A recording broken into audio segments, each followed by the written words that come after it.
बेटा आज आपको बताने वाला हूं क्या कहती है टॉपर की आंसर शीट। क्या ऐसा है टॉपर की आंसर शीट में जो आपको कहीं और मिलने वाला नहीं है। तो चलिए बताता हूं आपको। सबसे पहले कुछ बेसिक चीजें ऐसी हैं जो टॉपर की आंसर शीट में आपको सिखाने लायक है, तो वो आपको सिखाने वाला हूं। कैसे अपने आंसर को आप बहुत प्रेजेंटेबल बना सकते हैं, बहुत अमेजिंग लिख सकते हैं।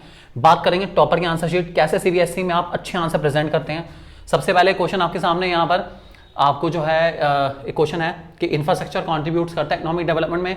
आपने कहा यस, ठीक है।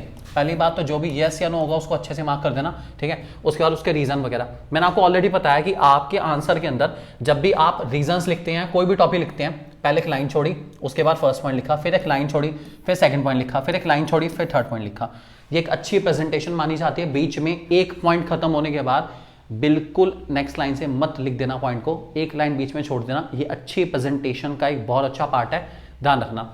दूसरा, तो इससे एक रूल तो हमें पता चल गया। Rule number 1, leave a line after every point. Her point के बाद एक लाइन लीव करनी है, ध्यान रख के चलेंगे। दूसरा, ध्यान से देखो, जो भी मेन चीज है जैसे helps in increasing the output, ये मेन बात हो गई। इंड्यूसेस इन्वेस्टमेंट हो गई हमारी। जो भी पर्टिकुलर पॉइंट है हमारा, ध्यान रखना, जो भी पर्टिकुलर पॉइंट है जिसके अंदर मेन चीज जो हाईलाइट होनी चाहिए वो हाईलाइट करनी है आपको।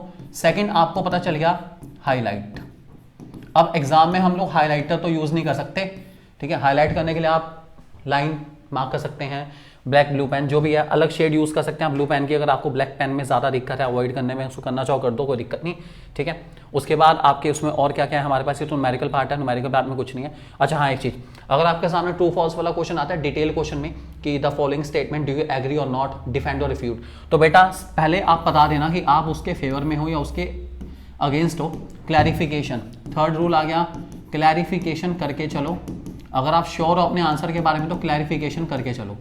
और दूसरी चीज और सुन लो, एक्स्ट्रा चीज बता रहा हूं आपको, अगर आप अपने आंसर के बारे में बिल्कुल श्योर नहीं हो तो पहले पूरी एक्सप्लेनेशन लिख दो जो आपको लिखनी है, जैसी आपको लिखनी है, फेवर में लिखनी है, अगेंस्ट लिखनी है। अगर 50-50 है तो दोनों फेवर अगेंस्ट दोनों की लिख दो। डिफेंड डिफ्यूट कुछ भी ना करना, ट्रू फॉल्स कुछ भी ना लिखना, एक्सप्लेनेशन लिख दो अपनी तरफ से, दोनों साइड की लिख दो। एग्जामिनर हो सकता है शायद अच्छा आपको एक आधा नंबर दे सकता है, उस पर ध्यान रख के चलना। ट्रू फॉल्स कर दोगे पहले ही तो फिर आपका आंसर चेक ही नहीं होगा अगर आपने गलत लिखा है तो अपना। और अगर आपको लगता है 50-50 चांस है तो कुछ मेंशन ना करो, पूरी डिटेल जो आपको रीजन में लगता है आना चाहिए रीजन लिख दो पूरा। और उसके बाद डिफेंड डिफ्यूट या ट्रू फॉल्स मत लिखना बिल्कुल भी, नंबर आपको आसानी से मिल जाएंगे, एक नंबर तो मिल ही जाएगा, ठीक है। तो बाकी मेन हमारे पास यही है, हर चीज को हाईलाइट करो। ओके, बेसिस, जब भी डिफरेंस आए, कोई ना कोई डिफरेंस आएगा। जैसे यहाँ पर डेप्रिसिएशन कैपिटल लॉस में क्या डिफरेंस है ये पूछा गया यहाँ पर, ठीक है। अच्छा डिफरेंस है, एक बार रीड कर लेना इसको अपना। तो बेसिस, बेसिस मेंशन करना बहुत जरूरी है। डिफरेंस जब भी आए बेसिस मेंशन करो, सही से गैप लेके चलना। बेसिस मेंशन करने से हमेशा आंसर की क्वालिटी इंप्रूव हो जाती है। बेसिस मेंशन जरूर करना है, बिना बेसिस मेंशन करे मत लिखना, मत लिखना, मत लिखना, ठीक है। इसके अलावा भाई हाईलाइट करो मेन मेन चीज़ें जो जो हाईलाइट करते चलो अपना अच्छे से। ये हमारे पास 2022 के टॉपर की शीट है हमारे पास, 2023 वाली शीट सीबीएसई ने अपलोड नहीं करी है। तो यहाँ पर अच्छा, अब देखो यहाँ पर एक मैंने आपको अच्छी चीज़ बताई, ग्रेटली फॉरवर्ड के ऊपर क्वेश्चन आया, ठीक है। बच्चे ने इसको यहीं से शुरू करा। मैंने आपको बताया इसको लिखने का सबसे अच्छा तरीका है, पहले आपने ग्रेटली फॉरवर्ड का हेडिंग लिखा, ठीक है, जो भी हेडिंग है लिख दिया आपने। नेक्स्ट लाइन से शुरू करेंगे, कहां से शुरू करेंगे, नेक्स्ट लाइन से। नेक्स्ट लाइन से उसके बारे में लिखना शुरू करेंगे, आपकी लाइंस एक्स्ट्रा कवर हो जाएंगी और आप बहुत अच्छी प्रेजेंटेबल उसको बना सकते हैं, बनाना चाहे तो, ठीक है। उसके बाद अगर इसकी प्रॉब्लम्स या कुछ भी पूछते हैं डिमेरिट, तो देखो पहला हेडिंग सीवियर ड्रॉट, ठीक है। हेडिंग लिखा, नेक्स्ट लाइन में उसकी डिटेल है, उससे आगे भी नहीं शुरू करी, उससे नेक्स्ट लाइन से भी नहीं शुरू करी। उसके बाद देखो गैप, प्रेजेंटेबल, देखो कितना अच्छा प्रेजेंटेशन लग रही है। Conflict with Russia, next line से शुरू करा, अच्छे से टीचर देख पाएगा कि क्या हुआ, मेन वर्ड क्या है इसके अंदर, इसके अंदर 30 मिलियन लोग मरे थे, बता दिए जी, हाईलाइट कर दिया अपना। टीचर क्या देखे भाई, सीवियर डॉट, हाँ जी हुई थी, कितने लोग मरे थे, इतने लोग मिले थे। सबसे बड़ी बात है आपको ऐसे हाईलाइट करके चलना है मेन चीज को, ताकि टीचर वही पढ़े जो आप पढ़ाना चाहते हो। हमेशा ध्यान रख के चलना, टीचर को वही पढ़वाओ जो आप पढ़ाना चाहते हो, उसको हाईलाइट कर दो और इतना अच्छा प्रेजेंटेबल पेपर लेके आओ कि लिख के आओ, मजा आ जाए टीचर को चेक करके, हाँ यार बच्चे ने बहुत अच्छा लिखा है। भले से राइटिंग थोड़ी ऊपर नीचे हो सकते हैं, लेकिन लेकिन लेकिन बच्चे का पेपर प्रेजेंटेबल है और चेक करके मजा आ रहा है बिल्कुल अपना, ये बहुत ज़्यादा ज़रूरी है। इस हमारे कुछ वही क्वेश्चंस हैं। बैंक रेट की जैसे डेफिनेशन होगी, बैंक रेट का मीनिंग लिख दिया, उसके बाद बैंक रेट और एग्रीगेट डिमांड में रिलेशन क्या वो लिख दिया। फिर उसके बाद जब बैंक रेट बढ़ता है तो एग्रीगेट डिमांड का क्या होता है क्या नहीं होता, आप ऐसे लिख सकते हैं। हाँ, एक तरीका और भी अपना, इसमें अगर पूछा जाए ना कि बैंक रेट के चेंज होने पर एग्रीगेट डिमांड के ऊपर क्या इंपैक्ट पड़ता है, तो आप इसको ऐसे बॉक्स बना के भी लिख सकते हो ठीक है, कि बैंक रेट जब बढ़ेगा, ठीक है, बैंक रेट जब बढ़ जाएगा तो एग्रीगेट डिमांड अपने आप ही कम होनी शुरू हो जाएगी, बैंक रेट कम हो तो एग्रीगेट डिमांड बढ़ जाएगी। इस तरह से बॉक्स बना के भी लिखा जाता है, आप बॉक्स बना के लिख सकते हैं, कोई इशू नहीं, इसके अंदर भी आपको अच्छा खासा नंबर मिल जाएगा। न्यूमेरिकल में पहले फॉर्मूला लिखना, हमेशा ध्यान रखना, पहले फॉर्मूला लिखना, फॉर्मूला लिखना, फॉर्मूला लिखना।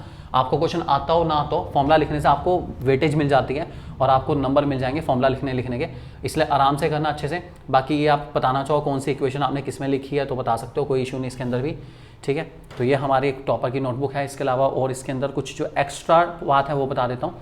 देखो भाई, मैंने आपको बताया पहले हेडिंग, जो भी हेडिंग लिखना चाहते हो, डिटेल अगले लाइन में ना लिख के यहाँ से शुरू करी, उसको पैराग्राफ में लिखा। आई रिपीट, अगर 6 नंबर या 4 नंबर में कोई भी क्वांटिटेटिव क्वालिटेटिव इंस्ट्रूमेंट आ जाता है, अच्छे से लिखना और कोशिश करना उसके पॉइंट्स बना पाओ, क्योंकि आपको पॉइंट्स बनाने पर उसके नंबर ज़्यादा मिलेंगे। पैराग्राफ में नंबर नहीं मिलेंगे, बनेंगे किसमें, पॉइंट्स में। और पॉइंट्स में हर बार जब भी लिखोगे लाइन बीच में छोड़ के रखना, एक पॉइंट के बाद एक लाइन छोड़नी है, भूलना बिल्कुल नहीं। एक पॉइंट कंप्लीट होने के बाद एक लाइन छोड़नी है आपको, ये ध्यान रख के चलना है, भूलना बिल्कुल नहीं है। बहुत इंपॉर्टेंट बात मैंने आपको बता दी। उसके बाद डायग्राम की बात करूं तो जब भी डायग्राम बनाएं, एक्स एक्सिस वाई एक्सिस पे जो भी है उसको जरूर शो करना, बिना उसके आपको नंबर नहीं मिलेंगे, ठीक है। और प्रॉपर्ली मार्क करना कि कौन सी चीज़ क्या है क्या नहीं है। वैसे भी काफ़ी इंपॉर्टेंट है हमारा इन्फ्लेशनरी गैप, डिफ्लेशनरी गैप, काफ़ी इंपॉर्टेंट टॉपिक है, अच्छे से आपको पता होना चाहिए ये क्या है क्या नहीं है। तो दीज आर सम और certain things which are quite important for us, जिनको आप बहुत अच्छे से करके चल सकते हैं और इनको करने पर आपको बहुत अच्छे नंबर मिल जाएंगे। तो मेन चीज़ों को हाईलाइट करो, ये पता चला अपना, ठीक है। कुछ चीज़ें मैंने आपको बताई, हाईलाइट करके चलो, गैप को सही से कवर करके चलो, मैंने आपको मेंशन कर दिया है, हाईलाइट करना है, गैप को कवर करना है। जहाँ पे लगता है बॉक्सेस बना के आप प्रेजेंट कर सकते हो, बॉक्सेस बना के प्रेजेंट करो अपना, ठीक है। और हेडिंग को प्रॉपर अच्छे से लिखो और उसके बाद लाइन जरूर छोड़ना बीच में। भाई घिचमिच करने की जरूरत नहीं है, क्लैरिफिकेशन अच्छी से लेके चलो, क्लैरिफिकेशन क्लियर होनी चाहिए आप, उसके बाद हाईलाइट करो और लाइन को जरूर छोड़ के चलो हेडिंग के बाद, और एक्सप्लेनेशन को बहुत अच्छे से करके चलो।